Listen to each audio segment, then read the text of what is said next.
Hey, Billy, how you been doing today? Doing well. Thanks for having me here. I appreciate it. Good stuff, good stuff. And can you tell us a little bit about just your title company, just the name of it, and then how you got started in title real quick? Oh, man. Well, first, my company is called Consumers Title Company of California. We service all over California, which we're actually licensed in all counties of California, which is really nice. It's actually, I did not know this, but not many title companies are actually licensed in every county in California. So, lucky to be part of that. Yeah, you would think that a lot of title companies are like that, but no, apparently it's not like that. Yeah. Oh, wow. Yeah. So a lot of them actually resource their title to other title companies that are licensed in other counties. So we worked with other title companies before in transactions. So that fun fact of the day. Whoa, wow, did not. I mean, that started off, wow, okay. Fun fact of the day. Yeah, I got into title, oh man. So I've been a title rep for 6 years now. My mentor, he's the one that got me the title. I was at his house one day. His son's one of my best friends, and so I was at their house one day hanging out, and he said to me, "Billy, hey, I got a job for you." And I'm like, "What is it?" He's like, "You ever heard of title insurance?" And like everybody else in the world, no, I have not heard of title insurance. Don't know what it's about. What the heck? And he said, "Okay, well, I want you to come on a ride along with me." So I was basically like an assistant to him for a couple of years before I actually got into the sales position. Okay. And then I got into sales and been serving the San Fernando Valley, the Antelope Valley, and now the Santa Clarita Valley for the last few years. So yeah. Oh, I love that. Been all over. Yeah. I love that. Well, thank you so much for introducing us to who you are and how you got started in the business. And then for my very first question, can you explain the role of a title officer in a real estate transaction? Absolutely. So, our title, so keep in mind, I'm the title rep, right? Okay. So I'm the one that meets with the agents or the, to build the relationships in the business, right? Mm-hmm. My title officer, he's the one that kind of quarterbacks the transaction in the sense of, on the title side, in the sense of, he's the one that communicates to all the parties if there are any liens or judgments against the property. So he's the one that says, oh, hey, like we found this lien on the property. This is what we're going to need to, get rid of it or to remove it or anything like that. So the title officer is the one that communicates to escrow, primarily with escrow and the lender. Okay. Just so that we're all on the same page. And, it's so rare when we come across where there's like a serious issue. But, we're always very communicative about that stuff. And when things do pop up that are like an issue, like explain what those issues could be that pop up on title. So common clouds on titles will include like liens, like, let's say for example you're not paying your credit card, right? Okay. Amex is saying, you know what, you're not paying your credit card, you own a property here, we're going to file a lien on your property because you owe us $20,000. Okay? So that would be like a situation for a lien. Another common cloud on title would be a judgment. Sometimes it could be a child support or spousal judgment.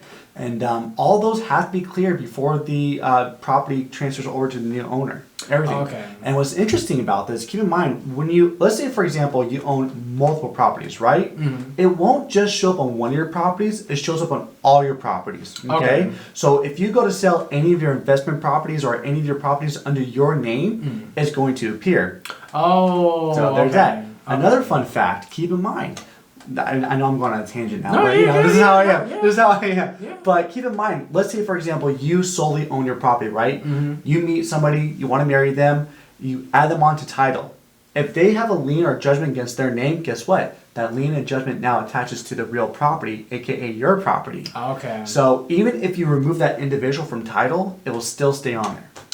That's good information. I know somebody's listening to this and is like, I needed to know that. Wow. Yeah. Wow, okay, so I can see how things can get a little shaky unless you take care of that before trying to transfer ownership.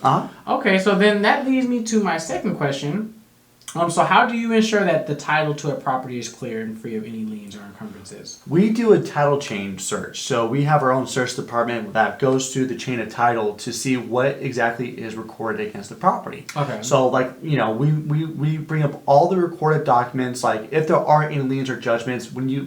In a real estate transaction, you order a prelim, right? Mm-hmm. And a prelim will tell you what exactly is recorded against the property. Easements, city violations, liens, judgments, all that fun stuff, and we'll provide you with hyperlinks to all those documents that's recorded against the property. Okay. So we do our own title search, and then, what's nice about my company is we get those reports out within 24 hours. Nice. That way you're not waiting multiple days just to get these reports, because we want to make sure that if there is anything recorded against the property, we want it to be addressed right away. 100%. Yeah. Okay, well, thank you for that. And then my third question is going to be, what types of documents are typically reviewed during the title search process? Oh, it depends on the situation. Let's say for example, a house is selling in a trust, through a trust, right? Okay. We want a copy of the trust where it states that the property is under the trust, okay? Okay. And we're also going to need a copy of a trust certification. So it really just depends on the transaction. There's not much, if you're doing a regular transaction without the trust or probate, anything like that, there's not much we need to review. It's not it's not like we take the RPA or anything like that. All we care about is what's recorded against the chain of title. But really what we want to pay attention to, if you're doing a power of attorney, we want a copy of the power of attorney. We want, depending on how that power of attorney is, let's say, for example, they acquire the power of attorney because somebody was medically ill. We're going to probably need a doctor's note from the doctor stating that they are of sound in mind, that they knew that they signed the power of attorney and stuff like that. But every title company is different in that sense too. So really, it just depends on the type of transaction. Okay. So, yeah. Good information. So yeah, just like you said, it depends on the type of transaction for the documents that they're going to look for. Next question is, what is title insurance and why is it important? So title insurance is there to help primarily protect the buyer when they purchase the home. So our job as a title company is to make sure that when you sell the home, right, that there are no liens or judgments that the buyer will inherit when purchasing the property at the end of the transaction. That's our job. We're really there to protect the buyer and even the lender. Keep in mind, it's the lender that requires title insurance. Oh, nice. Okay. It's the lender that requires it. Okay. So we are going based off of what the lender wants to know about the property. But so in during the process, what we do is we issue a seller's policy to the sellers. We issue a lender's policy to the buyers. We're ensuring the sellers that we're going through the chain of title to make sure that if you have any liens or judgments, we're going to bring this to your attention. We're ensuring to the buyer saying, don't worry, we're making sure that there are no lien and judgments when you take over the property. Does that make sense? Yes, yeah, 100%. Okay, thank you for that. Yeah, of course. My next question is going to be, number 5, how do you handle any issues that arise during the title search process? It's all about communication. Really, at the end of the day, it's all about communication. There's really nothing out there that cannot be resolved, and so far from what I've seen, again, we talk about type of clouds that we see on title, like liens and judgments, right? I mean, when we see if there's a lien or a judgment recorded against the property, the first thing we do is we reach out to escrow and we say, hey, there's a lien for this amount or there's a judgment for this amount. We need to issue a demand to see how much is still owed, if there's still owed anything on that lien or judgment. Okay. And then that once escrow issues that demand, they'll send it back to us. They'll tell us how much is still owed for that individual lien or judgment. If there is anything owed, if there's nothing owed, cool, we can remove it from title. Life is good.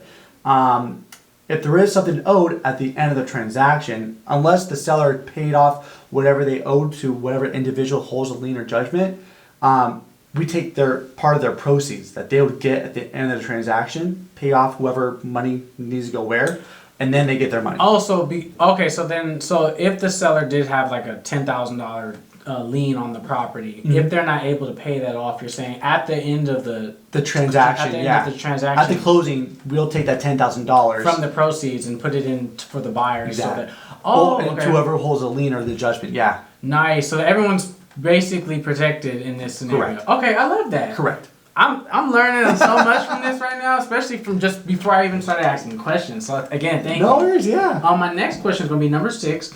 Can you walk us through the process of obtaining title insurance? Obtaining title insurance is actually pretty easy. Really, all you do is during the real estate transaction, what you want to do is we issue the title policy as soon as the transaction is closed. So here's a great thing about the title policy. It's a one-time payment. You're not making monthly payments like your car insurance or any other types of insurance. It's a one-time payment. For the buyer, when you purchase the house, the title insurance covers you for as long as you live in the property. Okay? It covers you for as long as you live in the property, and if you give the house to your relatives or whatever, the insurance will still cover them as well. So the only time that the insurance will change is during the real estate transaction. That's it.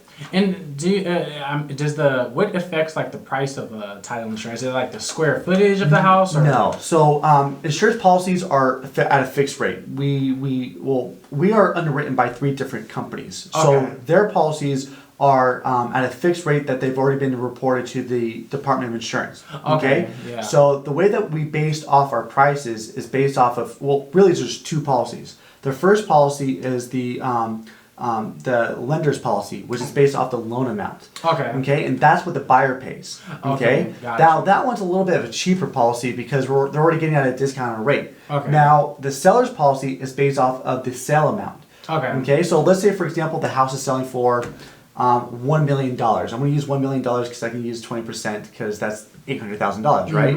Let's say a buyer. So we're basing the seller's amount based off the $1 million. Okay. And they're basing the buyer's policy off of the $800,000, assuming that they put 20% down, the $800,000 loan.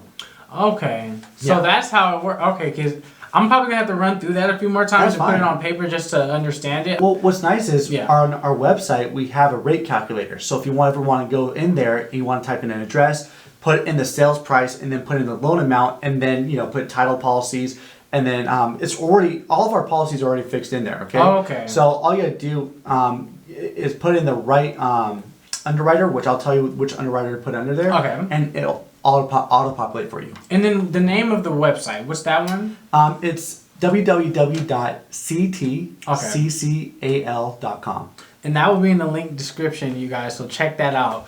So that leads me to my next question. Thank you for that. Number 7, what happens if a title issue is discovered after the sale has closed?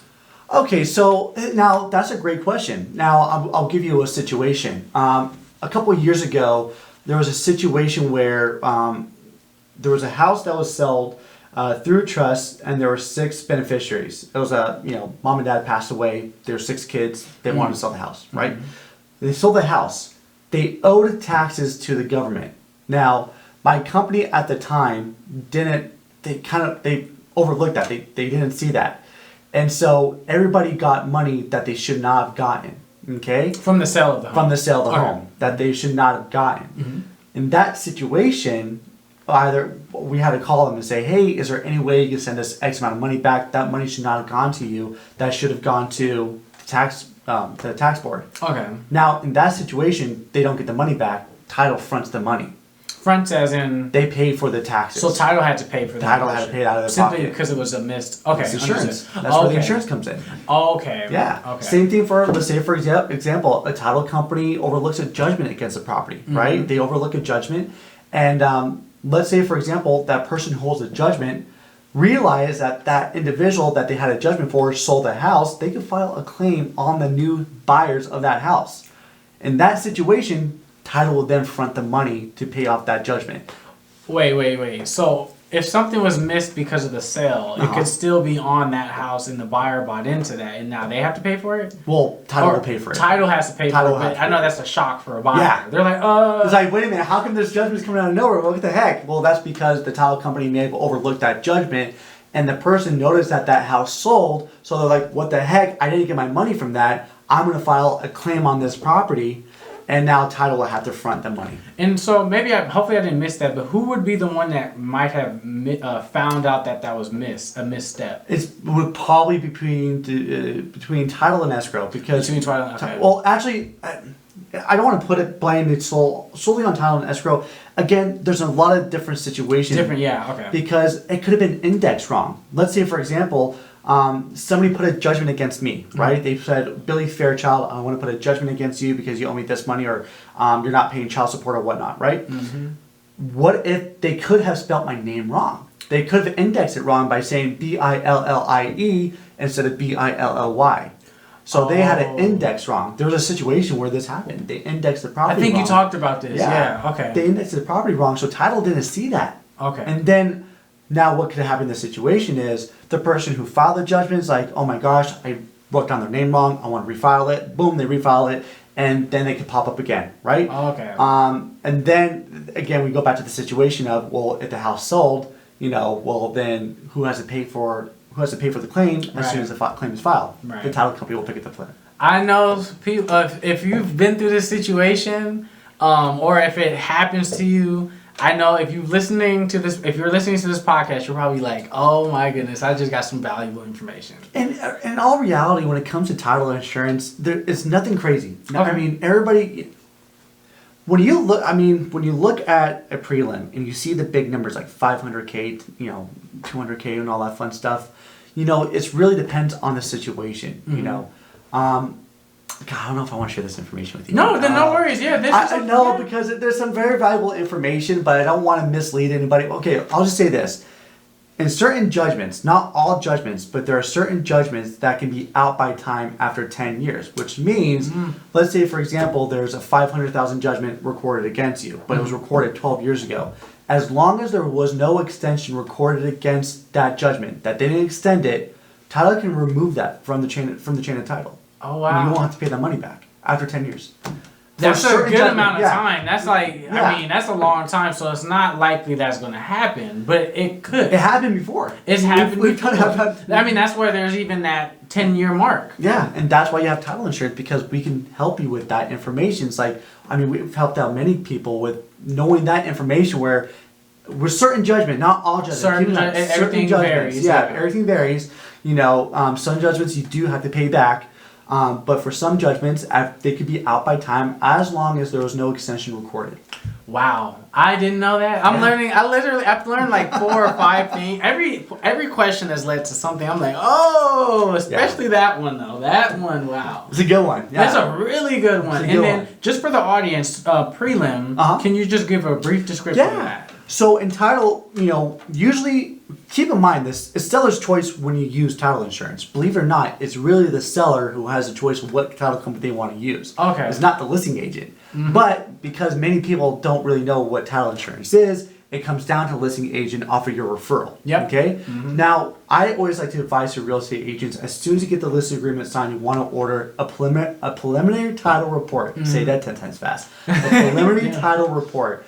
The prelim, that is going to tell us what exactly is recorded against the chain of title for the property. Mm-hmm. Now, we can pull something called a property profile, right? You and I have talked about this before. Yeah. A property profile is just a basic overview of the property. It'll tell you who the owner's name is. It'll give you the property characteristics like bed, bath, square footage, stuff like that, zoning. It'll give you a quick transaction history, how many times it's been refied or change of ownership, stuff like that. I can get copies of documents, but the prelim will give us a more descriptive a deeper dive of what's recorded in the property, like liens, judgments, easements, and stuff like that. Those are the 3 ones: liens, judgments, and easements. Those are like really the 3 things. The 3 things. Really, the big key words that we want to look out for are liens and judgments. Those are big ones. Easements, there's not much we can do about it because there could be an easement. There's a lot of, believe it or not, there's probably an easement on everybody's property. It could be for the telephone company. It could be from the Edison or the gas company.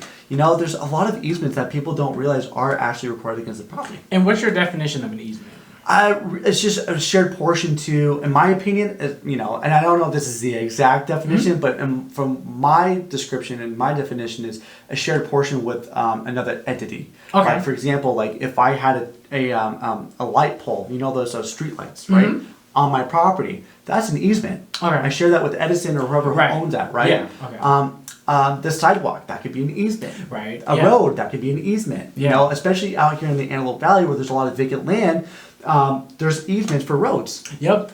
Okay. And then that's all done, title record, keeps record of all of Keeps record of that, yeah. Okay. As much as we can. There's certain things that we can't pull up because I believe LA County started to electronically record or at least do electronic copies up until 1987 on. 1987 and on, they've been doing everything electronic. Yeah. Nice. 1987? Yeah. Wow. Internet's been around for a minute, huh? Well, before that, you ever see those movies where you walk into these big rooms with these long filing cabinets as long as the wall and as deep as Bruce Almighty. You remember seeing in Bruce Almighty when God pulls out that like filing cabinet and just keeps going and going. I feel like I know what you're talking about. Yeah, it's basically that's what it used to be like for a title. That's a lot. That's how book and page. Yeah. Oh man. So we've come a long way with everything in business. So, man. So thank you for that. And then my next question is going to be number 8. How do you work with real estate agents and lenders during the title search and insurance process? More so, like when do you kind of pop in and pop out? Pop in, pop out. I always pop in, pop out. No, for now you talk about me personally or my title team in general? Title team in general. Title team in general. Yeah. Okay, so again, it comes back to my title officer communicating to everybody what is really recorded against the property. Okay? That's the first thing. The second thing is we get recording docs. Keep in mind, we're the ones that take the recording docs of everything. The grant deed and whatever else needs to be recorded. We're the ones that take that and take it to the recorder's office to get recorded. Okay? So what happens when a house funds... So wait, I'm sorry, you'd be the person that takes the docs we don't really take it. We scan them and then we have them recorded out. So it's through title. So is no one actually... isn't there like a carrier fee or a courier fee? Is there somebody that actually physically goes anywhere, or is everything kind of scanned in? Well, before the pandemic, there used to be a carrier company that would take the documents and go to Norwalk. Norwalk is the main recording hub in LA County. You have the Lancaster office, which is a recorder's office, which you can do real estate recordings in there. Yeah. Same with Van Nuys. They have an office down there and then also in Torrance. Okay. Now, I'll give you some situations here. So first things first, before the pandemic, there were certain companies that used to hand record. That means that they'll take all the recordings from that day and they'll go to the recorder's office and hand record them. Oh, okay. Each title company used to have a specific time for when they would go in and record documents. Oh, okay. We don't do that anymore. Not anymore, okay. Everything's all done electronically. We can now record electronically. So here's the thing, what happens. In order for us to record electronically, we have to have all the documents on hand. We can't just record. We have to have the documents on hand. If we record without having documents on hand and the county finds out, our license can be revoked. Oh, wow. Yeah. Okay. Yeah. Okay. There was a situation where that actually happened with a title company a couple of years ago where they were recording docs without having documents, and they shut down the county from recording on a Friday. On a Friday? Holiday weekend too.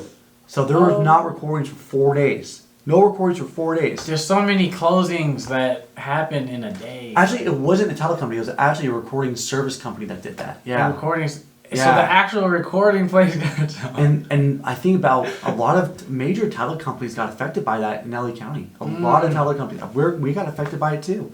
Because of that, now because it was digital, it's easier to miss steps. It's easier to cut corners. Yeah. But again, we're very on top of things. We want to make sure we do everything by the book in the sense of when we have the recording documents, we can send them out. Now, when it comes to communicating between me and the parties and whatnot, because keep in mind, my title officer and my title unit, which I would be lost without them. I just have to give them a shout out. I would be lost without them.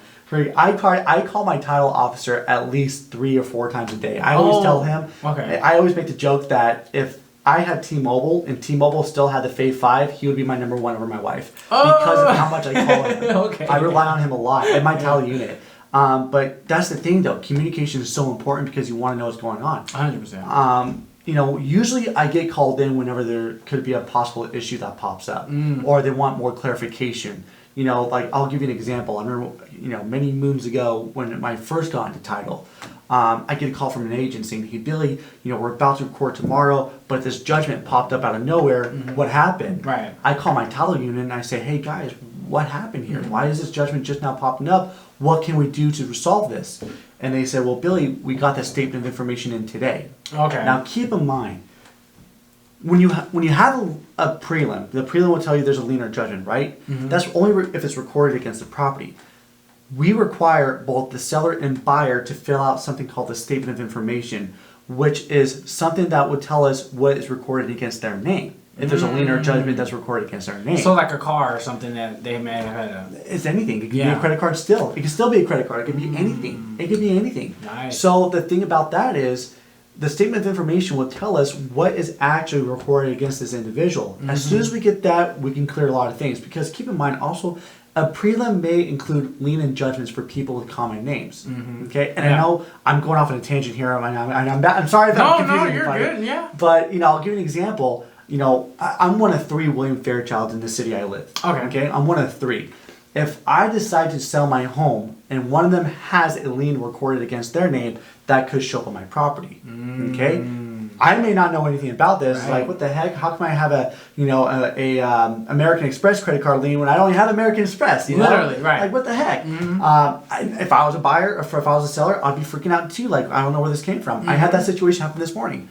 Okay. That's why we require everybody to fill out a statement of information, because it'll give us the last 4 digits of their social security number, the last 10 years of their residence, the last 10 years of their occupancy, and all that fun stuff.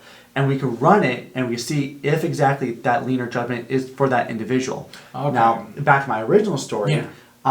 We ran the SI the day before recording because we got it the day before recording, and that's when the judgment popped up. Oh, I know, that was like, ooh, at least you found it before the recording. Exactly. Because then that could have led to some issues. Exactly. Okay. Now, in that situation, what we did was we were able to still record the following day. Nice. But we had to hold funds. That means nobody got money. So, all the money didn't disperse to all the parties until it was set. But even though escrow was closed, we still had to hold funds. Because we don't know how much was still owed against that So how did the funds get dispersed properly after that? So what happens is, escrow communicates to us, and we communicate to escrow when it comes to distributing funds. Okay. So at the end of the day, we are the ones that take care of if there is the taxes. We're the ones that take care of if there's anything recorded against the property, stuff like that. Yeah. And then we send the money back to escrow, and they're the ones that write out the checks. Okay, so then really they're just holding it, even though it's closed. Money still can be managed. Nobody's getting the money. They're the third party in the transaction. Okay, that's great. So, oh man, I love this. Okay, so my 9th question is going to be, how do you stay current on changes in real estate law and regulations that may affect the title search and insurance process? So, title companies, title insurance, we are regulated by the Department of California Department of Insurance. Okay. So we are always up to date on what's changing with CLTA, ALTA, stuff like that, California Land Association. We have our compliance officers, we have our underwriters, we have our attorneys. We have all that stuff in place. We're always kept up to date on what's changing.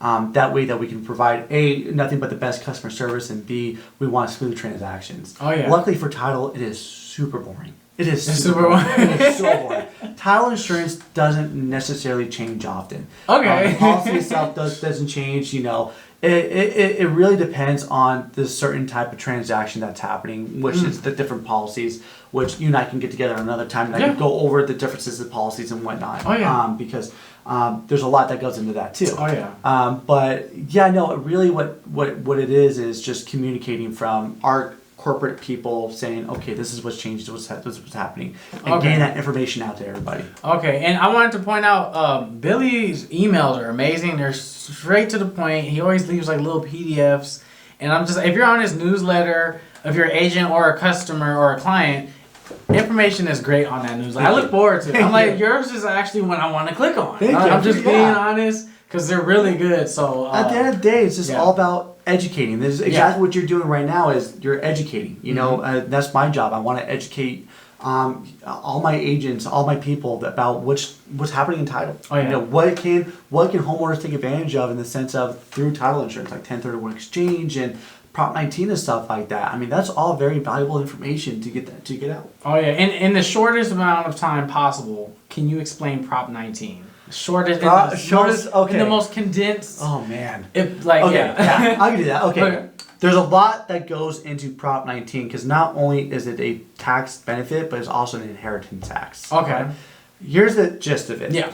Prop 19 is a proposition for homeowners who are in the age group of 55 years and older.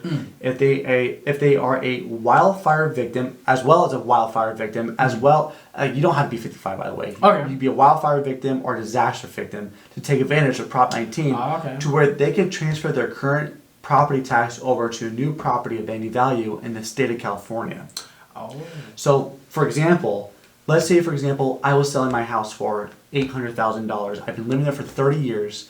The average property tax of in the last 30 years has gone up not much compared to what a property tax for an $800,000 home in today's value would be. What $800,000 home today, property tax for an $800,000 home today is probably like what, $14,000, $15,000 a year? Jeez. Around there. Okay. If I bought it 30 years ago, it's probably maybe $2,000 a year. And you can transfer that over with these three requirements, like being disaster, fire, wildfire, or over 55. Correct.